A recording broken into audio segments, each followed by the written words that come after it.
When we think about aging, especially in our loved ones, it's not always easy to recognize the subtle signs that their body and mind are preparing for the final chapter of life.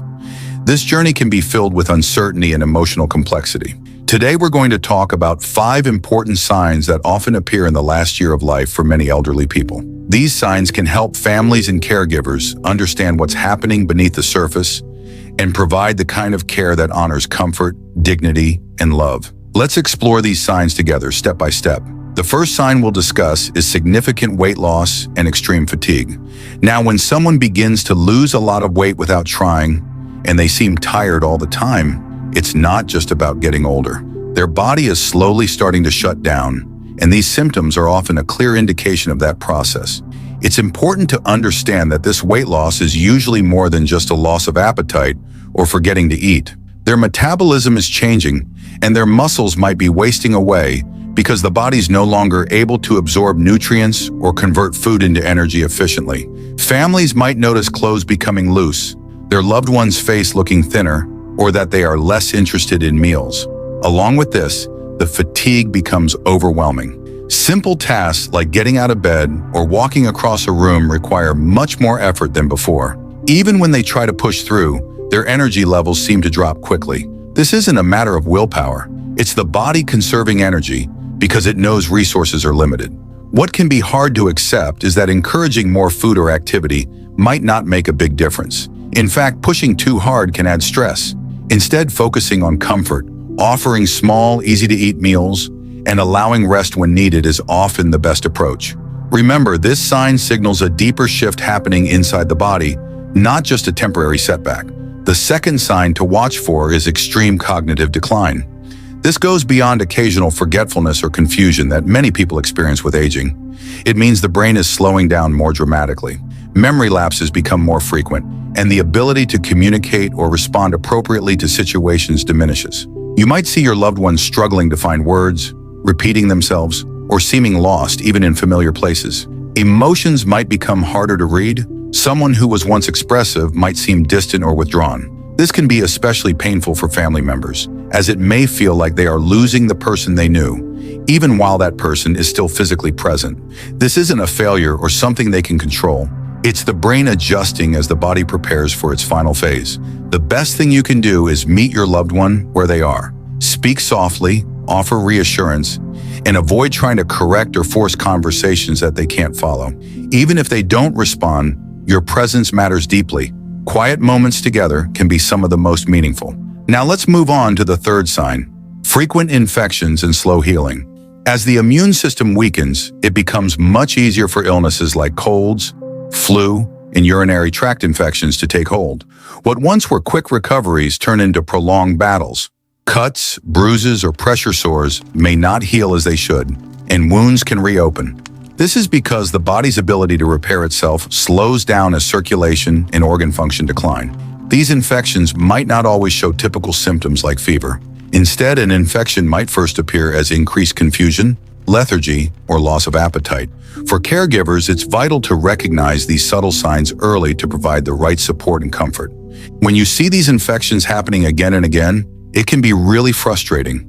You might feel like rushing to the doctor for more tests or more medicine every time your loved one gets sick. That's natural because we all want to fix things and protect those we care about. But at some point, the focus often needs to shift from trying to cure every illness to making sure your loved one feels comfortable and safe. Sometimes repeated treatments can actually cause more stress or discomfort without improving quality of life. Taking care of hydration, keeping their skin clean and moisturized, and reducing unnecessary movement or pressure on vulnerable areas can help prevent infections or ease their impact. It's not always about medicine. It's about compassionate care that respects what the body's going through. For many families, this is a tough realization. You want to do everything possible to keep your loved one well, but sometimes the kindest choice is focusing on comfort instead of cure. The fourth sign we want to talk about is major changes in breathing and circulation. This is often one of the most noticeable and sometimes frightening signs that the body is preparing to slow down. You might notice that breathing becomes irregular, shallow, or slower. There can be pauses between breaths or cycles of breathing that speed up and then slow down again, which is sometimes called Cheney-Stokes breathing. Along with breathing changes, circulation can weaken. You might see that their hands, feet, or even their nose and ears feel cold or look pale, bluish or mottled. This happens because the body is sending blood to the most vital organs and reducing flow to the extremities. When the heart doesn't pump as strongly, the skin's color and temperature change noticeably. Breathing difficulties can also mean your loved one gets short of breath with little effort. Even sitting up, talking, or shifting position might leave them feeling winded or needing to pause. They might breathe through their mouth more often or prefer to sleep propped up with pillows instead of lying flat. This isn't just about discomfort. It's their body adapting to changes in lung and heart function. Seeing these changes can be scary for families. It's natural to want to encourage deeper breaths or worry that something is seriously wrong. Sometimes medication or oxygen therapy can ease symptoms, but often the goal shifts to making the person feel as comfortable as possible rather than trying to reverse these changes. Keeping the room cool, using a humidifier, and offering small sips of water can help ease breathing discomfort. When you notice cold extremities or a bluish tint to the skin, it's a sign the body is conserving energy and slowing circulation. This is the time to focus on being present, offering reassurance, and creating a peaceful space where your loved one feels safe and cared for. It's one of the most important gifts you can give during this time: comfort and dignity. Now let's move into the fifth and final sign, which is emotional withdrawal and decreased social interaction. This one can be especially hard for families because it often feels like your loved one is slipping away from you emotionally before anything physical happens. You might notice they aren't as interested in conversations anymore. Maybe they don't smile as much, or they seem to stare off into the distance. They might not respond when you speak, or they might give short answers, or even just nod or shake their head. This isn't because they've stopped caring or that they don't love you anymore. It's the body and brain's way of conserving energy. Just like how physical movement becomes difficult, so does emotional and social energy.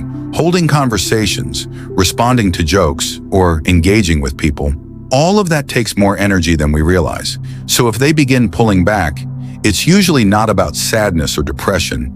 It's more about the body focusing inward. And there's something else. As people near the end of life, they often experience what we call a turning inward. It's as if their focus shifts from the outside world to their own internal experience. They may become more reflective, more quiet, or even seem to drift between this world and another. Some people report hearing their loved one talk to people who aren't physically in the room. This might sound strange, but it's actually very common. They might say they see a spouse who passed years ago, or speak to a parent they haven't mentioned in decades. For the person experiencing it, this can be comforting. For the family, it might be unsettling at first, but it's often a sign that they're preparing in their own way. Sometimes they begin saying goodbye without using words. They might hold your hand a little longer, or look at you in a way that says more than a sentence ever could. These quiet moments are often full of meaning. You don't have to fill them with chatter. Just being there is enough. You may notice your loved one sleeps much more during the day and is awake only for a few minutes at a time. When they do wake up, they might seem confused, or they might recognize you and then fall back asleep almost immediately. It's important to remember that this is a natural part of the process. The body is gradually letting go. There's no need to push for interaction. Just sitting by their side, holding their hand, or playing soft music they loved can offer more comfort than you realize. As emotional withdrawal continues, many families begin to feel a sense of grief even before their loved one has passed. That's completely normal. This kind of grief is called anticipatory grief. It's the sadness we feel when we start to recognize that the time we have left is limited. It can be overwhelming. But understanding that this withdrawal isn't rejection helps ease some of that pain. Your presence still matters deeply, even if they aren't able to express it anymore. Sometimes a person will have a brief period of clarity near the end. It's almost like a final burst of energy. They might suddenly ask for their favorite food or tell a story you haven't heard in years. They might smile, hold a conversation, or call out names of loved ones. This can be a beautiful moment, but it can also be confusing. Families often think maybe their loved one is getting better, but usually this rally is short-lived. It's part of the body's way of preparing to say goodbye. If this happens, treasure it. Be present. Let them talk, or just hold them and listen. Don't try to make sense of it or extend it. Just let it be what it is. These moments are gifts, small windows of connection that can stay with you long after your loved one is gone. And when the quiet returns, when they begin to slip back into sleep and silence, remember that you were there. You gave them love, presence, and peace in their final days. So when your loved one begins to withdraw, speak gently, touch softly, and offer quiet companionship. These final signs are not failures or losses, they are transitions. And though they are painful to witness, they're also deeply human. The body and soul are preparing for rest. Your presence is still needed. Even in silence, love speaks loudly. Now that we've walked through these 5 signs together, I want to shift gears just a bit and talk about how we, as family members or caregivers, can respond when we start seeing these changes. Because knowing what's happening is one thing, but knowing how to be there in the right way, that's where the real support lies. So let's go through some gentle, practical ways to show up during this time. First, let's talk about communication. When someone is going through the final year of life, their need for words often shifts. They may not want long conversations or detailed explanations, but your tone, your warmth, your calm presence, those are what matter most. Speaking slowly, using their name, and telling them things like, "I'm right here," or "I love you," or "You don't have to do anything right now," can be more powerful than a whole story. Even if they don't respond, they hear more than you think. The brain and the heart still connect with familiar voices, with the rhythm of love and care. And don't be afraid of silence either. Sometimes the most sacred moments come when nothing is being said. Just sitting together, holding hands, maybe with soft music in the background. That's the kind of peace we all long for, whether we're leaving this world or staying behind. Then there's touch. As mobility declines and appetite fades, and emotional withdrawal begins, touch can become one of the last forms of connection. A hand on the shoulder, stroking their hair, a warm blanket tucked in with love. Those actions speak volumes.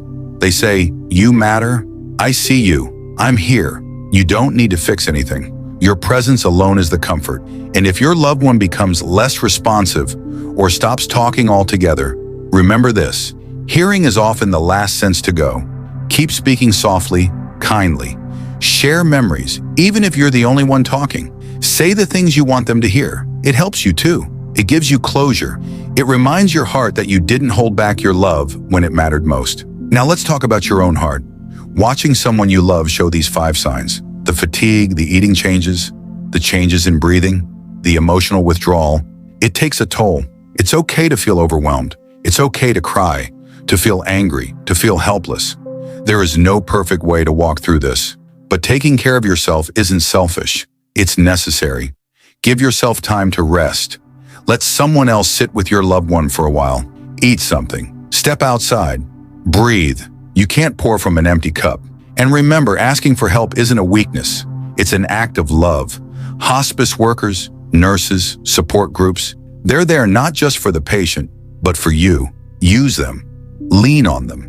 You do not have to carry this alone. One thing many families say after their loved one passes is this: "I wish I'd just spent more quiet time with them. I wish I hadn't worried so much about doing everything right." So if you're in the middle of this right now, or if you see these signs starting to show, give yourself permission to let go of perfect.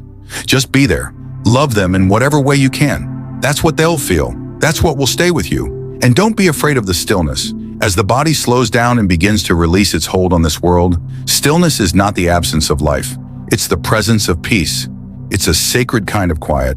Sit with it. Let it hold you. Let it wrap around your loved one like a blanket of comfort. There's beauty in those final days, even though they're filled with grief. There's meaning in every breath, every sigh, every moment of eye contact. This journey isn't easy, but it's one that millions of families walk through every year. You're not alone. And if you can take anything from this time, let it be this: love is what matters most. Love in the quiet, love in the care, love in the letting go.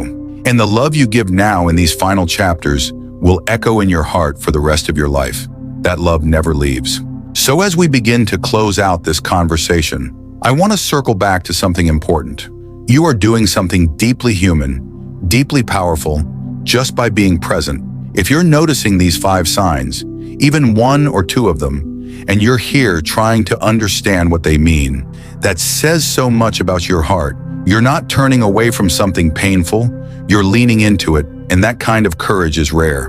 A lot of people ask, how do I know when it's really the final year or the final months? And the truth is, no one can say with perfect certainty. Bodies are mysterious. Sometimes a person rallies when you least expect it. Other times, changes happen suddenly. But what these 5 signs do, the growing fatigue, the physical decline, the breath changes, the shift in appetite, the emotional withdrawal, they signal a chapter change. They tell us that the body is transitioning, preparing, even if we don't know exactly how long is left. And you may feel tempted to push back on these signs, to try to fix them, to add more supplements or change medications or force food. But at a certain point, it's not about fixing anymore. It's about comfort, about easing, softening, releasing. The body knows what to do when it's time, just like it knew how to breathe on its first day here. And you can trust that, even when it's hard. If you're listening to this and you're not yet seeing these signs, but you're worried about someone, use this knowledge as a gentle guide. Don't panic, just observe. Ask questions when you go to doctor visits. Take notes. And most of all, start the conversations. Talk about what they want, what matters most to them, what kind of care they would want if things change. These talks don't cause harm, they actually bring peace. They give you both a kind of roadmap, even when the road ahead gets bumpy. And if you're the person going through these signs yourself, if you're tired and you know something's shifting inside, I want you to hear this clearly. You are not a burden. You are not forgotten. And there is no shame in what's happening. Your body is doing what all bodies eventually do, and there's a kind of wisdom in that. This isn't about giving up. It's about letting go with dignity, with love, with your wishes honored. Let your loved ones know how they can help. Tell them if you want quiet or company. Ask for your favorite music, your favorite blanket, your favorite person. You have a right to comfort. You have a right to peace. And even now, there is beauty to be found in a shared laugh, in a hand held tight, in the way sunlight warms your face through the window. Don't miss those moments. They matter more than anything. In this final stretch, let your memories carry you. Think of the love you gave, the lives you touched, the challenges you faced and overcame. There's no scoreboard at the end of life, no grade, no judgment. There's just love. And if you've loved someone, and if someone's loved you, then your life has already been a great success. You're not fading, you're transitioning, and you deserve to be honored every step of the way.